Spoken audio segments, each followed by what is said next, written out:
Welcome to the GameChangher podcast. It is another amazing Wednesday night. Winning Wednesday. And of course, you have myself, Nat, and my beautiful co-host, Nix. Nix in the house. Nix in the house. Oh, no. No. Let me tell you something. Hold on really quick. I have rhythm sitting down. But standing up, it's like my body. You got a little rhythm. You got something. Yeah, when I do like the wobble or line like instructional dancing, I'm great. Right. But like anything else, I'm not. But we have a beautiful guest here in the GameChangher Lounge, Miss Erica Umi. How are you? Good. How are you? I'm good. Yes. Good. So excited to have you here. Yeah, thank you for having me. Yes. We're gonna have a good time, good conversation. Yes. So we have wine, and Miss Erica, what did you say? What did you call this when you? A personality in a cup. Personality in a cup. I love it. Yes. So that's what I'm gonna start calling mine. Personality. Mm-hmm. Personality. You know, when you need that little pick me up. Yes. I'm gonna tell my children. They're gonna be like, Mama, what you got in your cup? I'll be like, some personality. Okay. In my What you want me to get some? Right. Okay. Right. So thank you so much for coming. Yes. Thank you for having me. So Erica, you're CEO of Umi Eats or Umi Feeds. Yes. So I like to say that I'm the CFO. Okay. Yes, and the CFO is a new name that I term myself. Okay. It is Community Food Officer. Okay. So I'm a I love community it. food officer. That's what I call myself now. Okay. So tell us a little bit about your organization, what it is that you do, and how you got started in. Okay, so I started in 2015 really. I was volunteering at an event with the city of Atlanta, and they had surplus food. And at the end, we're tossing everything, cleaning it up. And I was just like, can't we just give this food to somebody? Like, why are we wasting the food? Mm-hmm. And so from there, they allowed me to. I had on one of their shirts, Right. And they told me to take the shirt off just in case, because we live in a litigious world. Oh yes, I was thinking that. Yeah, I was and so sure everyone's thinking. scared of the lawsuits and any financial liability, and so they told me to take off the shirt so that if anybody wanted to sue, that they wouldn't recognize, the company or whatever, the organization. And so I did that, and it was like, okay, this is not crazy, but it took them a while because they needed to think about it at first, right? But there's a law passed in 1992 by then President Bill Clinton, and I said George Clinton, Bill. The only Clinton I recognize is George. But Bill Clinton unofficial had, president, right. He had a law that was passed in '92. That's the Good Samaritan Food Donation Act. So it's a federal law. It protects organizations, restaurants, and so for donating, so they won't get sued if they give. But a lot of people don't know about it. Right. Yeah, a lot of people, and even some restaurants that's well established don't know about that law that protects them, so that they won't get sued if they donated food. So, and it's crazy you said that because you may not have known, I come from a restaurant background. So my father started our first restaurant in 1989. yes, And we retired our restaurant brand in 2016. And that was one thing we wanted to do, is at the end of the night, like, we were throwing away food. yes. So we wanted to donate it, but our pause was people. What if somebody sues us? What if if they somebody took sues? ill from the food and Yeah, and then in Stops a lot transport, of- if it changes temperature, because you know what I mean? It's just certain different things that could happen if your food is not up to temperature and you transport it at a certain temperature. All of it, like, Yes. my mind went through all of that. yes, You know what I yes. mean? Like, this meat can't go, and then you don't want to take down meat because you have to chill it down to a certain temperature, and then it was just I Yeah. was It's a lot, like, yeah. dang, yeah, I want to give, but Lord, you know my heart. yeah. It makes Right. it difficult. Yeah. Well, when you live in a society where everybody's looking for opportunity to sue, That's the part. It makes it difficult for organizations like mine to get food because they're not aware of that, and they're Right. scared when they even are aware.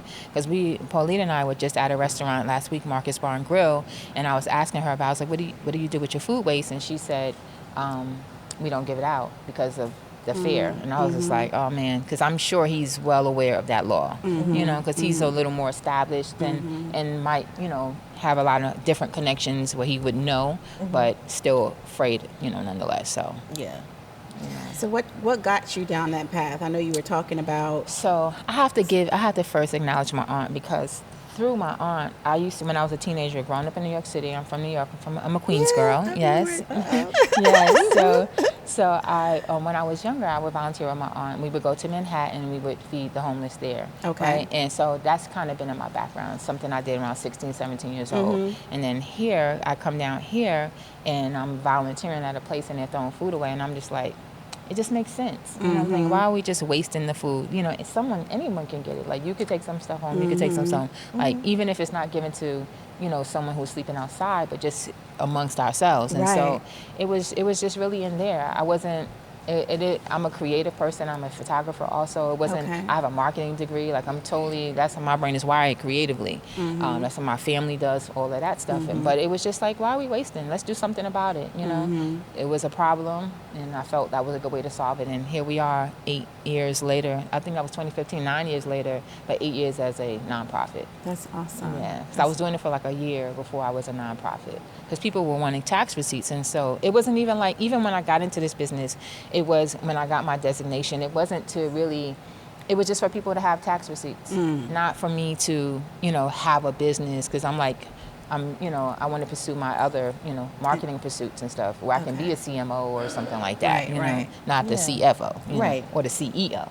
So what was that turning point for you in making that decision that, you know, this really ought to be a business and not? I mean, I think the more I got into it, I mean, I'm doing really what I love. I love people, I love food, so I get to introduce new foods to folks and stuff like that. And I think after a while, it was in that point where I said, you know what, I think I love what I'm doing here, and I want to stay with that, you know. So you do that, you're a photographer, so how do you split your time in between the two? So yeah, it is, I mean, whatever is taking precedence more, so I focus on me fees more, right? But while I'm doing Umi fees, I did do, when we were doing outside mobile outreach, I took my camera out there and I would ask men, because that's primarily who we serve, is black men. And I would say, like, what is something you could tell your younger self? Like, what is something you could tell someone else so that they won't be in this situation? Like, how can we stop this, right? Speak to the younger generation. And so that started Dear Young Black Man, where I was able to bring my camera out and do like interviews with folks, you know, and because people can connect with people for different ways. Like you might speak to me more than you might, you know what I'm saying? So whatever people connect to. So I started that, and I would get different people to leave messages for folks, and so that people can see it and kind of maybe, you know, speak to them and shift up and do some course correcting, and so that you won't be out here, because there's a lot of black men, if you drive through Atlanta, that are experiencing homelessness, mental health issues, all the things. And so I was just, you know, trying to do a piece where people can see someone and connect with them and maybe make a different, you know, make a change. I love that. So within Umi Feeds, and I love that you have the heart for the people. I'm really curious to know, like, as the time when you did go through interviewing and stuff like that, what are some of the things that you did hear them say? Because, you know, when you look at it, you don't grow up and be like, when I get older, right, I want to be homeless. You know what I'm saying?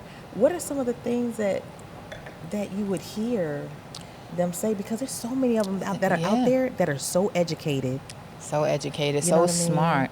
Some that got their smarts not from the university, but from life, from the streets. Listen to your parents. Go to school. You know, do all the things that they didn't do. So listen to your parents, go to school, stay focused. Don't hang around people who are going down the wrong path. Try to help people, but if they keep falling and they keep going, then you might have to leave them there. You know, I'm hearing so many different things from different people, because, you know, like they like to say that advice is autobiographical. So kind of telling what maybe you should have done or whatever. But just, you know, definitely listen to your parents, stay focused, get in some activities, you know, stay busy so you don't have to, you know, be in situations that are not serving you, you know. Yeah. So. And I like to think, too, that I think there's a saying that, you know, a lot of people are like one check away from being homeless. Oh, my God. And sometimes you don't realize how easy it is, like just based on situations coming at you out of your control, losing a job, for example, or maybe losing your family. you know, just being in a situation where 1 week, you know, you're not even thinking about anything except for just living your life. That's and real. then, you know, a week later, you're in a situation where you're being told you're losing your property or you're being kicked out of your apartment or whatever the case may be.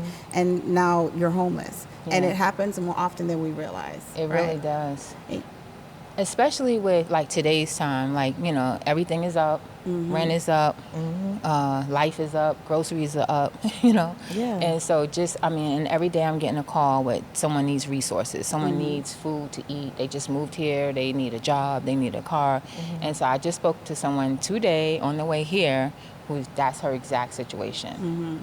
Lost a car, lost her job, lost her place, you know. And I was just telling her, like, be positive. This is not who you are. This is not define you. You're more than this. But I also told her, like, walk, go stretch, move some of that energy around because you know that kind of stress can lead to like disease and illness. And so, but if we focus on like maintaining some type of dignity, happiness, still in spite of all of those things, that it doesn't get further along by now an illness is coming along because of the stress that was brought on from the adversity that one experiences. So it's real. I consider myself a community steward, so my contribution is food. Everybody has something to give. And so I just said, hey, send me your resume. I'll share it with people who may be able to help you. But just at this moment, you got to help yourself also. Yeah, absolutely. Got to do whatever you got to do. This is a point where you're fighting for your life at that point. Yeah. So. And you said your focus is on men, but you're working and also assisting other people in the community. Oh, yeah. So who are those that you target?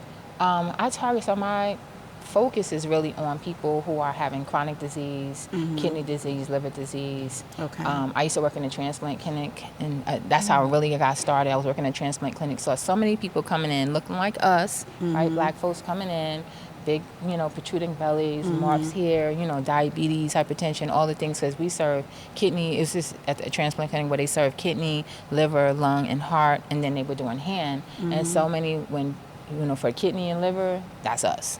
We got that locked down. And so we need to make changes. And so that kind of really, I didn't know anything about the transplant world. I never knew anyone that was experiencing kidney disease, kidney failure, or needed a transplant that I thought, then kind of get into the world and you see like, oh, okay, oh, I know you, and then you now, I know you're doing PD, you're doing the dialysis at the house, or you're coming into a place where they're doing dialysis. And so that became the focus, like, okay, folks need access to healthy nutrition. At least that's one of the things, nutrition. As I was coming here, I'm listening to Queen of Forest, Heal Thyself on Audible in my car, just getting that knowledge and nourishment, in the ride. And so people, can make choices that affect their life long term. And so, especially when you're in the downtime, you're not eating healthy foods. Right. One of the places I go to is a recovery center where they pay $10 a night to sleep because they're coming from prison or some type of drug treatment center. So there is where you need access. You're probably not eating healthy food. If you're paying $10 to stay somewhere at night, you're probably not eating healthy. Right. And so, but you need to be eating healthy because if you're going through sobriety, you need healthy food to bring you through sobriety. So, one of the things. So with Umi Feeds, your target, so I want to ask you kind of on a business end too, because I'm more kind of business curious, right? Are you more like donations?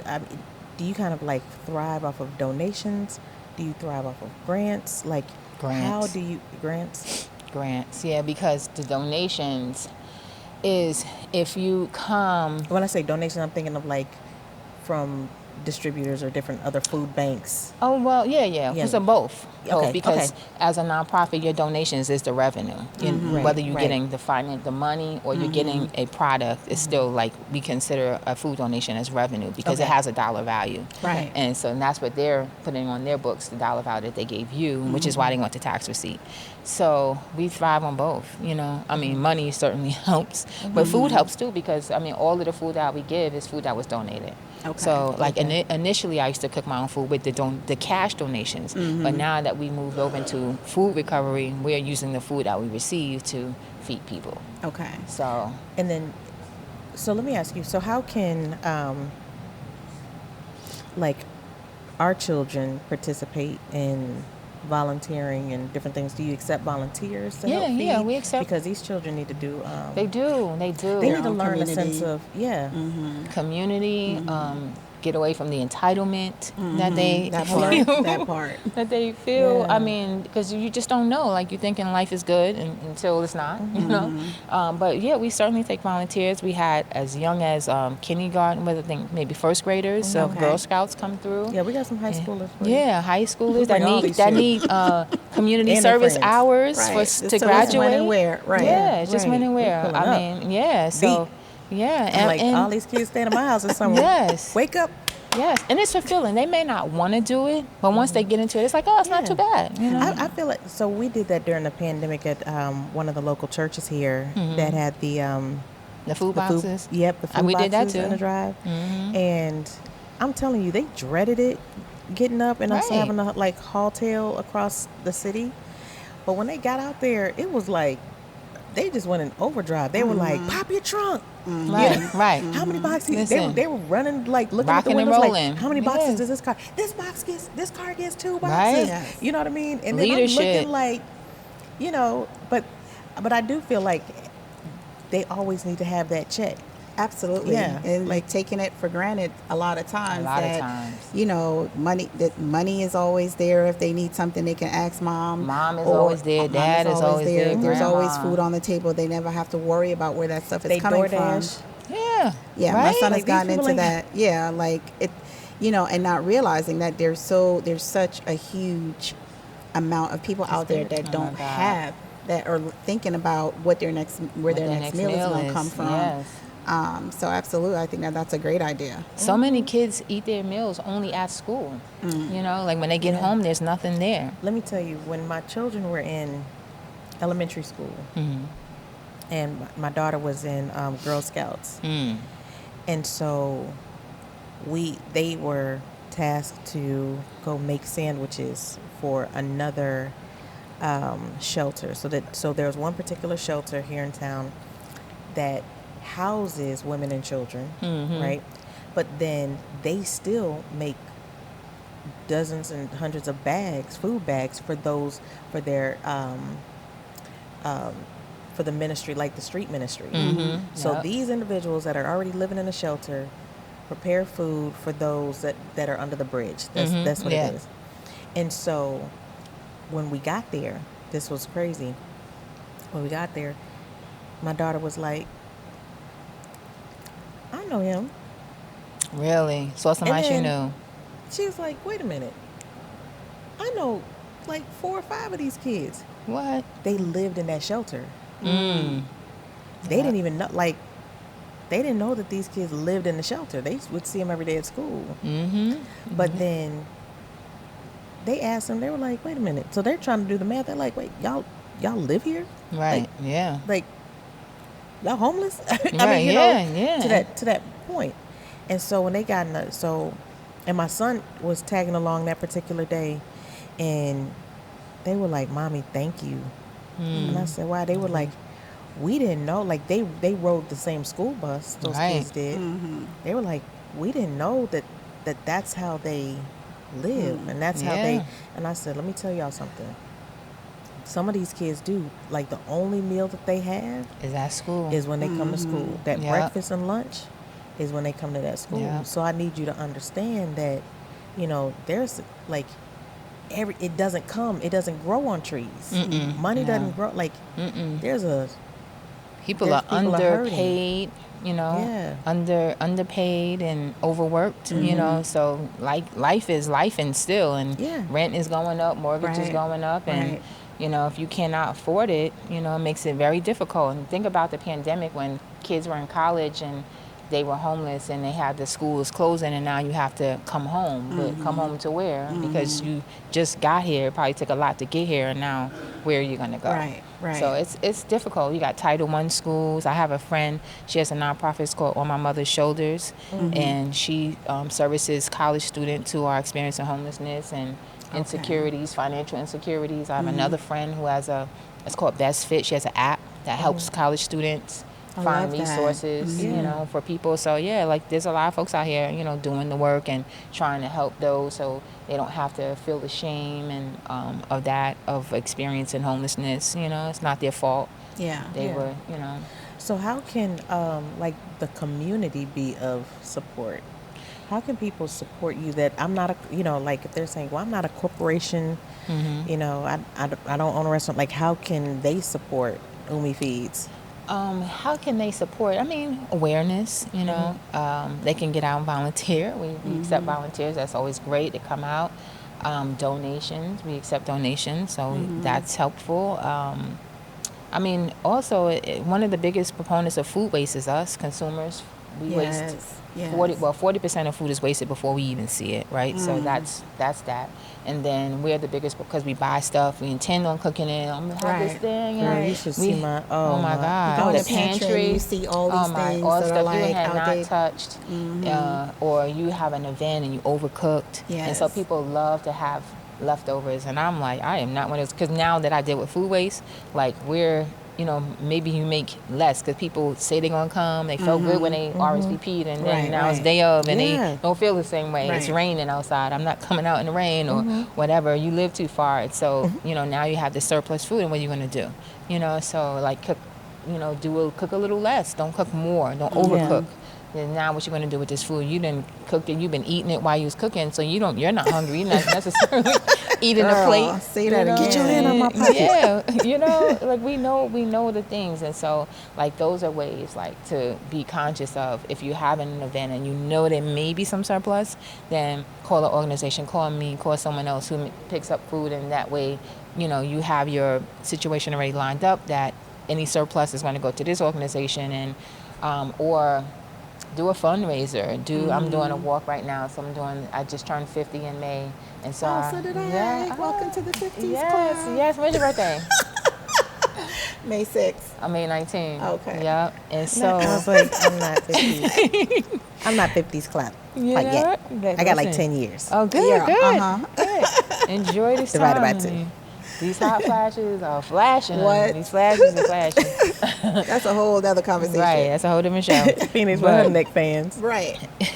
But yeah, I think you know, anyway, fundraise, like I said, I'm doing the walk, that's helpful. You know, sponsor me or walk yourself, or make eye contact with somebody. I always say, like, it's not really about me. Like, those are the ways that you can support me. But also, if you see someone in the street, like, acknowledge them. Like, as I was coming off the highway, I saw a young lady right at the exit with a sign. She's waving to everybody. So I just acknowledged her, because I don't have any money to give you or any food to give you at the moment. But I can at least see you. Cause, So don't, like, look away, like... Yeah. Don't look away. Don't lock your door. You know, real quick, because now that you're here, roll up your window. You know what? I have to say I'm guilty of that. Yeah, because so many people, like, you just don't know. So many people, but just think Mm-hmm. about it. If you go into a store and you're not acknowledged, what do you do? Yeah. Right? How do you feel? Yeah. You know, everybody wants to be seen. I mean, look at social media. You see everybody wants to be seen. So, like, at least we can see them, too. Like, I don't have to give you anything, but I can see your humanity. You know, and that's it. That doesn't cost anything. It's free. That's great. That's great advice. And you maintain your boundaries. Your window's locked. Your window's closed. Your door's locked, and that's your boundary. But I can still acknowledge you and say, okay, I see you, but that's it. You know, and that's enough. Sometimes, if you don't have anything else, that's enough. I see you is enough. You know. Yeah, and I think sometimes, like, because it's like you don't want to kind of. I mean, like in my mind, it was like you don't want to be like, you know, like I see you and wave, and it's like they be like, right, or I'm in this air conditioning, you not. Like, I mean, you know what I mean? So it's kind of like, is it easier just to, dang, if I had something I could. Yeah, but. Or if it's just kind of like, just, so you're saying kind of like the courtesy of. Yeah, just the courtesy. It's just kind of like wave and. Yeah, hello. You know, even if you don't like wave, like, when we, you know, what's up? I say, you know, we all do it, right? And it's just the same thing. Just do it. Like, just be like, I see you, you know, hello, or whatever, just the eye contact. I'm going to work on that. I'm going to keep that in mind. There was a gentleman that I saw, me and my son were riding to Walmart, and there was a gentleman on the side of the road, and I promise you, I really feel like it bothered me so much. He had on 2 different shoes. But he was picking up trash off the corner. And in that, And in that moment, my first instinct was to roll down my window and ask him what size shoe did he wear, because we were going to Walmart. But then my hesitation came in is, if I insult him, will he snap back at me? You know what I mean? Right, Like, yeah. I didn't know what to do. But then while we were in Walmart, I was like, I wonder if I should buy a couple pairs of shoes and then just go back in that same direction. And if he's there, you know, like, just say, well, here's a couple pairs of shoes and keep it moving. But it bothered me for a couple days, and I guess it still bothers me to this day, because that you it came to my mind that I didn't do anything. But I saw his humanity. Because he's in his situation picking up trash off the corner, like, and I told my son, I said, you know what I love about seeing that man right there is not the situation he's in, is because of his situation, he still is keeping his corner clean. He's trying to do something. He's trying to help himself however he can. He's, you know, what I've learned is doing these routes, because we used to have a route that we go around the city late at night and picking, you know, giving people food right where they are. And you know, you got to help yourself in these situations. And sometimes you're not able to do anything, but you had the intention, you were thinking about it. It was consideration, which is something, you know. It's not like you didn't do anything, you thought about it and whatnot. And sometimes you're not always able to do it. You got to protect your safety with your child, and so you got to maintain, you know, that part too, right? Because the fear is real. Like, somebody can snap and can act. Because you don't know. I was like, is it offensive? It was, you know, because I want him to know my heart, but I didn't want him to.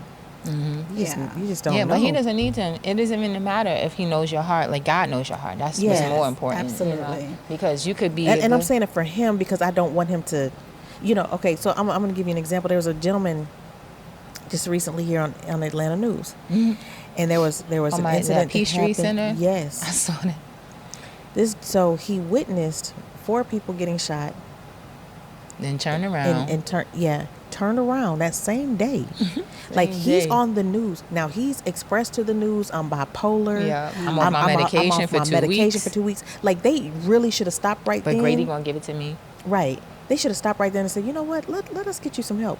But these, like, greedy reporters, they just kept on taking this information. So the man leaves there, gets on the MARTA bus or train, the Gwinnett County bus, and then gets into an altercation with another passenger. Another Good Samaritan steps in, pulls out his gun on the bus. This gentleman overtakes the gentleman, the Good Samaritan, shoots and kills him. Takes his gun and shoots and kills him. You see what I'm saying? On the bus. Can you imagine the trauma? Who was sitting next to him on the bus that had to see that? Everybody's scared for their life. But he just saw an earlier situation that could have made him snap. You know what I mean? So probably triggered him. Probably triggered him. Right. He had 19 arrests. He's a felon already. Like, this is just a mess waiting to happen. Yeah. And so I'm like, God, dog, do I just focus on where I'm going and not look left and right? But at the same time, I still want to make a difference in somebody's life. But it's what triggers me the most is if I'm driving and I see a mom. Like, I've seen you know, in certain areas, or the mother and the kids, you see the kids out there, and you know, she's got 3 kids and she's got a sign up, and she's like, you know, take no donations, and it's like that just pulls on my heartstrings. I mean, I think that's the intention too. That's what they want you to do. You know, so sometimes it's like it's a struggle, because are you manipulating me? You know, because I see a woman, but because there's so many resources for women and children, so like you don't even have to do that but you know, a lot of times people don't know the resources that's available to them. So maybe she just doesn't know. But I don't give out cash. I give out whatever I have available, you know, clothes, food, books, anything like that. Like, I had some oranges, and I was in a car yesterday, and there was a lady. I was coming off of like Moreland or something, and there was a lady at the corner. It was 3 women, and she's like, I just want some food for me and my mother or whatever. All I had was an orange, but that's good enough. You know what I'm saying? Because a lot of times, another thing that I've noticed is, girl, if she would have been like, what I'm supposed to do with that? I'd have been like, you know, give me an orange. Go ahead and get that vitamin C, girl. Get this vitamin C. No, I'm get saying, this juice. Yeah, no, I'm saying you gotta know people's hearts. Yeah, and that's how you know that you really are not in need of what you're saying you need of. I mean, of course they want it. Of course you want they it. want, Don't you? I mean, right. I go to Chipotle yeah. and before I even get down the thing, I'm like, can I get some more of this? You know, don't everybody do it? Can I get some more chicken? Yeah. You know what I'm saying? Can Right, you get right, some more? Can I get some more guac? Right. She said, "Can I get some more? Put some more guac on that real quick." You know what I'm saying? Like, can you load me up? So I understand. We understand it. Like but it's a lot of times too. Like folks don't have teeth too. You know, and they don't have it. If I had apple, you may not be able to do anything with it. So what I've learned is that you got to give them stuff that's soft, like oranges, bananas, and stuff like that. So you know. I was okay with giving the orange. Yeah. That's all I had. I gave something. You Yeah, know? definitely. And it's helpful, you know. You know what I find really frustrating is that we live in a society where the United States is considered like one of the wealthiest countries in the world, and that we're still struggling with. That's the part. You know, hunger. It's just crazy And to homelessness. me. Especially And with all these homelessness. organizations that are here, and yet there's still so many people hungry with all of these organizations. I just met a lady yesterday. She has a food pantry too, and it's just like, well, all these pantries and all these people, why all this hunger? Why are we Right. still What's going on? Right. You know, people are not. Again, people are underpaid. You know, underemployed. You know, unemployed. You know, all the things, and that makes it difficult. I remember seeing a documentary, Hidden Figures, with Tariq Nasheed, and I think there was Dr. Claude Anderson. I believe it was him that said, "Where you go to high school determines your outcome." So from high school, if you're not in a good school, then Yeah, it's you gonna already know the catapult. path. Right. Yeah. Right. And so when you see the prison, you know, what is it, school to prison pipeline or so, it's coming from your high school, whatever you did. And I remember, like, in the beginning, my daughter went to Montessori school. You had to be involved. There was so many hours that you had to participate in. Yeah. And so when you see a school that doesn't have parental involvement, that's another Red flag. it's a red flag, because if the parents aren't involved, kids do better when the parents are involved. And I wish more parents would be proactive for going to talk to the PTA, you know what I mean, and going to be a part. I'm part of like the booster club for my children's school, so I'm active in that way. But and the school has a PTA, but it's either you don't. I mean, it's you got to have a community that cares about Committed community. Yeah. And that's why, because let's just say in our communities, we are, you know, more known for like lower income communities where you don't even have time. I don't have time to be at your school because I need to be working to pay this rent. That's the reality that a lot of parents like struggle through. It's like, I want to be there. I want to have the time. You know, my son participates in band, and you'd be surprised, like when I go to his events, how the benches are just like half filled, and it's because the parents just, you know, for whatever reason, they're just busy or they're not available. They don't have time. They cannot take a day off. They cannot be unpaid. You know, if it's an emergency, I can come, but if it's just for leisure, I need to be at work. And I feel like where a start could happen is future planning. Like when you know these things are coming, then communication can go a long way, especially with your job. And if you say, well, listen, my child has this activity, so is there a way, can I swap hours, can I move, Or can community. I shift? Yeah. Relying on others, Community. you know, having the conversation, like if you have a friend or if you have a sibling or whatever the case may be that you know would be available, you know, The reaching village. out to them. Yeah. Isn't Isn't that what it say outside? Yeah. The It takes a village. village. Like, Yeah. it takes a village. You And need they a should, village. because there's even for my children sing, and one of the most talented kids in their chorus, she just graduated this year. But I would look around in the audience, and after every concert, Right. I see her walk out by herself, Right. and I'm like, they were like, oh no, her parents don't ever come. Right. Now she's not brown, you know, she's the other, but so there's issues on both sides. Yeah. But I just felt bad for her, so I kind of have to tell her, like, I'll go just hug her. I'm like, girl, you killed that. Yeah. But these kids need that They need reinforcement, that, because that makes a difference for the trajectory of Mm-hmm. Are they going to be one of your customers? Right. Yeah. Or being able to be one of your donors? Right. Right. This is the truth, and sometimes the customers, the donors become the customers. Because I even had that one time. I had a guy who would come out there. He would be like the muscle for us. He was tall. He's commanding attention and respect, and the next thing, I didn't know. Then you realize sometimes you don't really know anything about people, right? Right. Because he'd been coming out there with us for a while, committed. He even allowed us to get food from his job, his food, his company donated. They were like ahead of the game because they were doing meal delivery, meal prep before like a lot of other organizations or restaurants or were doing it.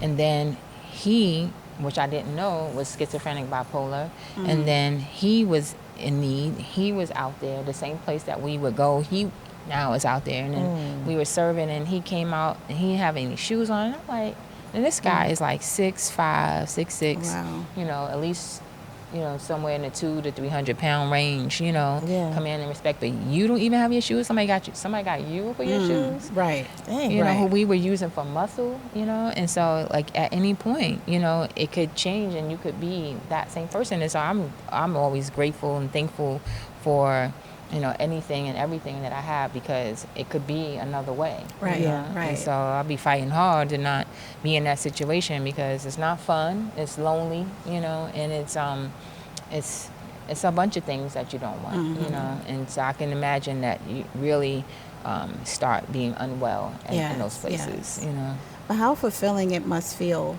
to be in a position where you're making an impact within your community. And following your heart, right? Yeah. Because it all started with just that one situation where you question, why are we in this situation where food is just being discarded, to now you owning a business, a nonprofit, and saying, okay, I'm going to address what clearly is a gap and do my part to help. And so, that's amazing. And kudos to you for, putting yourself in that position and saying, I'm going to be part of the solution. Oh, right? Yeah. Well, that's kind of going to what I said earlier about being a community steward. So that's just, like we all have a job here. And so that's just my job. But everybody has a, responsibility and a role to play. Like everybody can do something. Maybe I'm doing food. Maybe you can do something else. Maybe you could, be with the students or something like that. If we band together and be community in every sense of the word, then we really can do without. Like maybe I don't have money to give you, but I can give you a resource. I can tell somebody about you. I can connect you with somebody who can help you. Like that's what it's, susus when you put the money together. So at the end, you get your windfall. You know what I'm saying? Everybody be doing all the things we be doing. But it's like it doesn't have to be a financial susu. Like it could be a resource susu. Like if you have a business, like let's rain on you. Like I'm gonna tell somebody about your business so that somebody can come and support you. Somebody can come to your restaurant and somebody can get a job, get employment or whatever. It's all the ways that we can think of supporting each other. Well, we're definitely going to figure out what we can do to partner with you going forward. I know one thing, our children will be out there volunteering, and then we're going to graduate from there and see what we can do to bring some more resources. And then because call out those resources you mentioned earlier, the app. Best Fit. That is, what's her name? Asha Owens. She has Best Fit.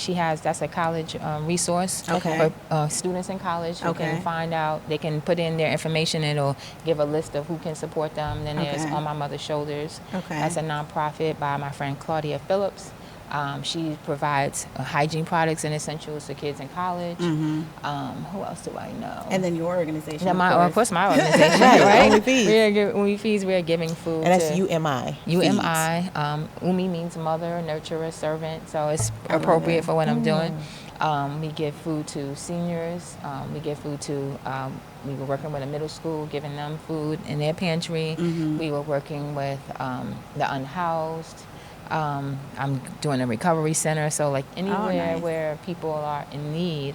I mean, and just really, honestly, everyday folks. It's not always this like, thing that we're thinking of. It's like it's people who are working. That's what I really discovered during the pandemic. It is the degreed folks who, or it's everybody. Because I mean, when I was looking at some of those forms, like intake forms, you would see like most people's high school, that's it, didn't go to high school, advanced degrees, multiple, women, are, a lot of the people who need So it's, it's unfortunately, I always kind of feel like we just got to create our own opportunities. Yeah.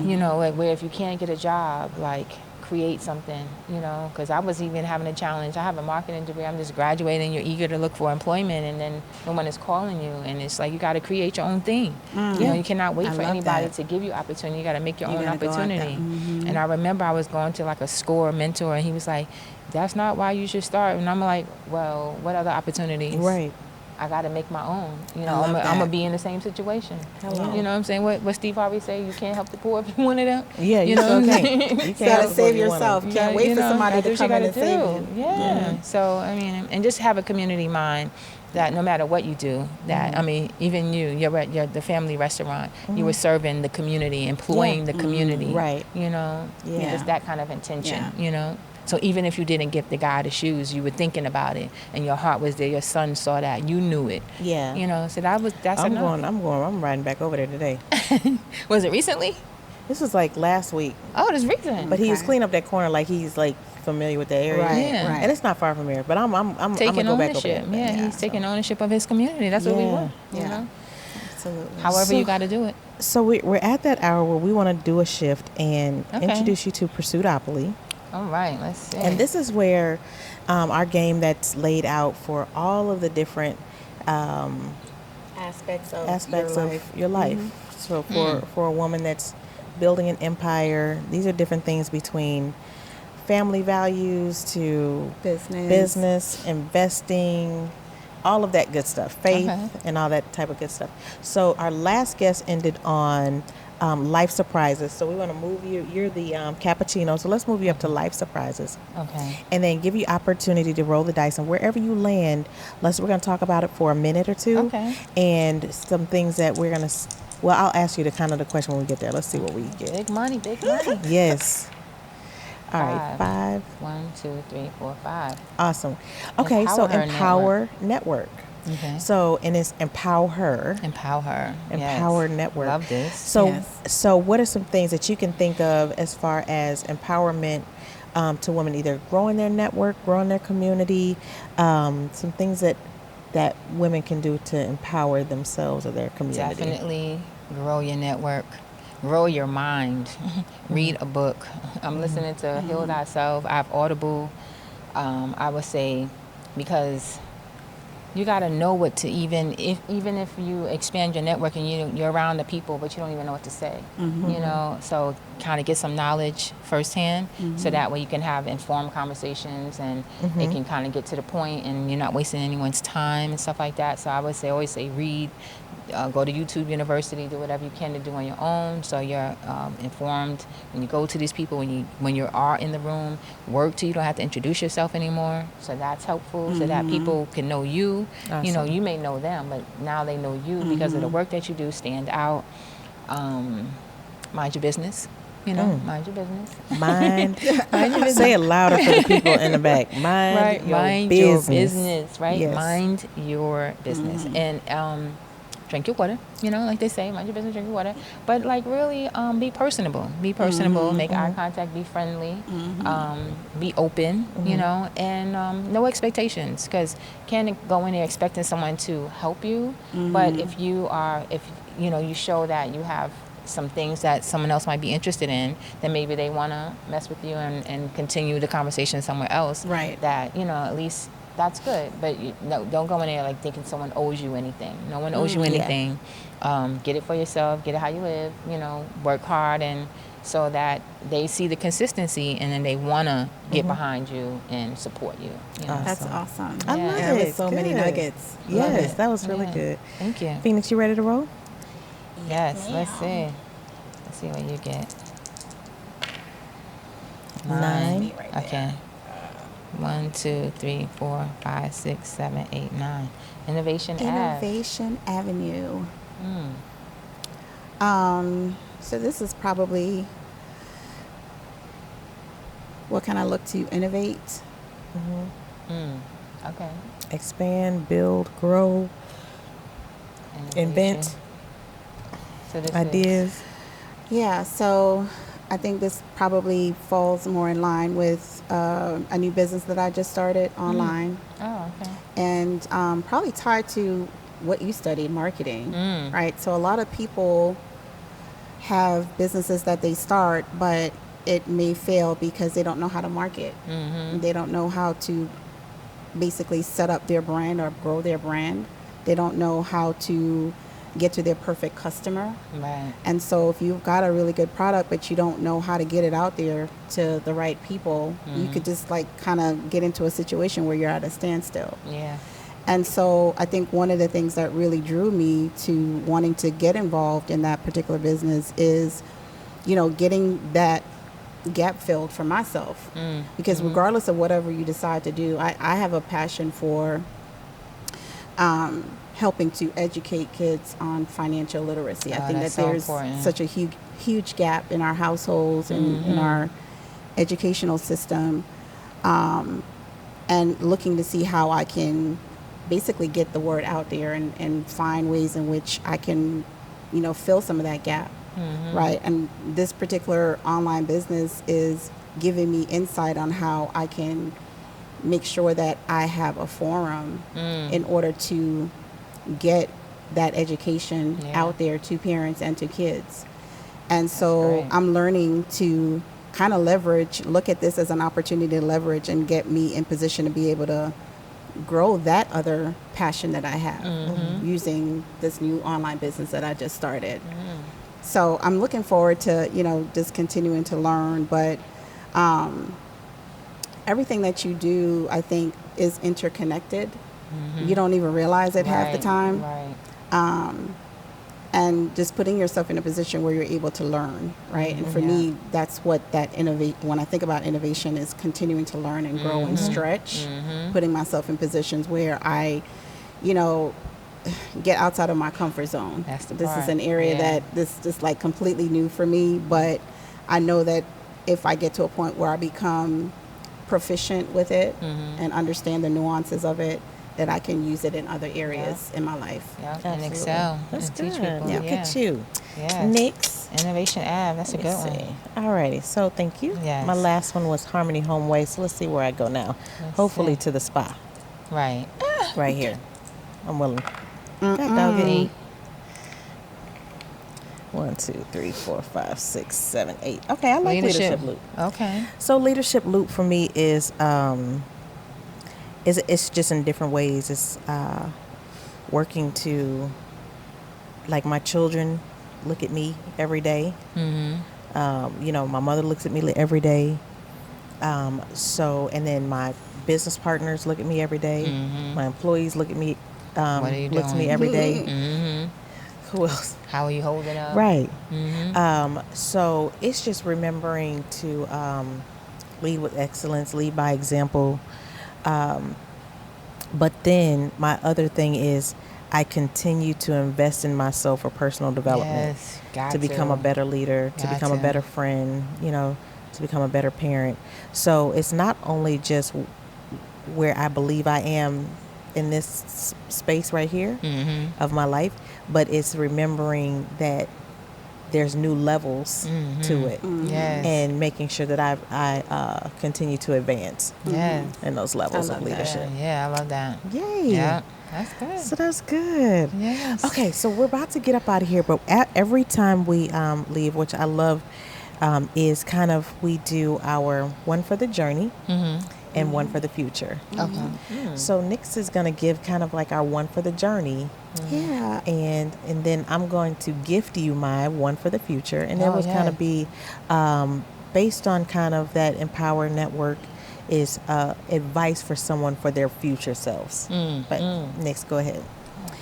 Yeah, so I'm going to tie it to what I landed on, Innovation Avenue, and challenge the audience, our women out there, and our men that's, you know, watching on the sidelines. Yeah, we do.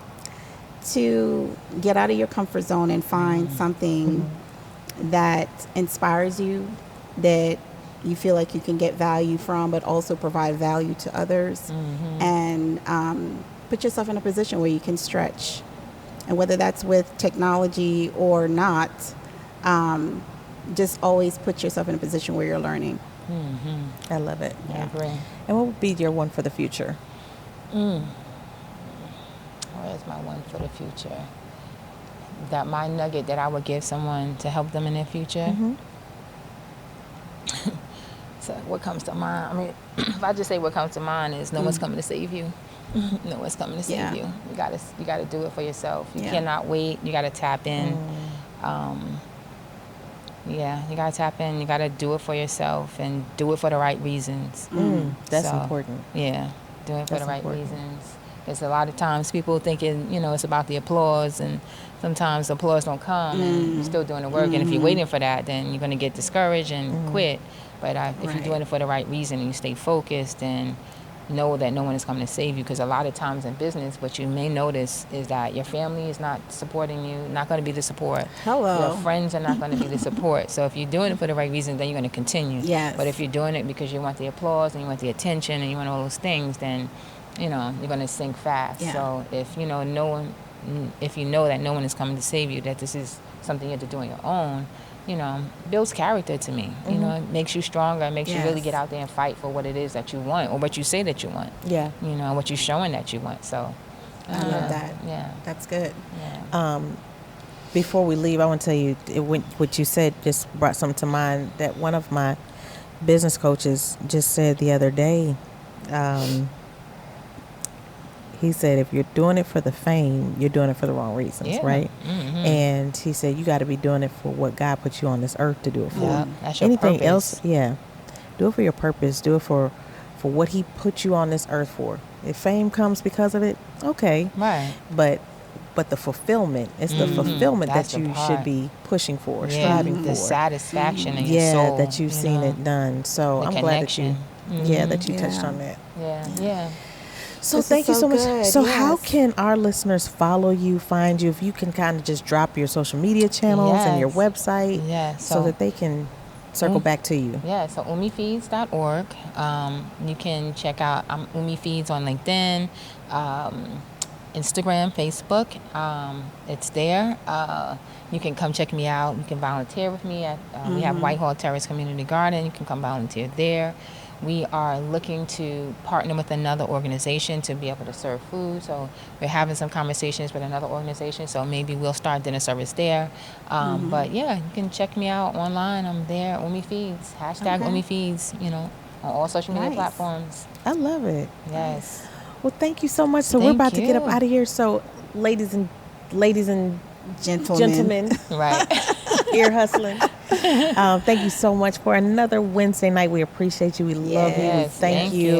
And you can find us at GameChangher Podcast on Instagram and Facebook and YouTube and everywhere. But GameChangher Pod on TikTok. That's right. Yes. And GameChangerPodcast.com for merch and other goodies and stuff like that.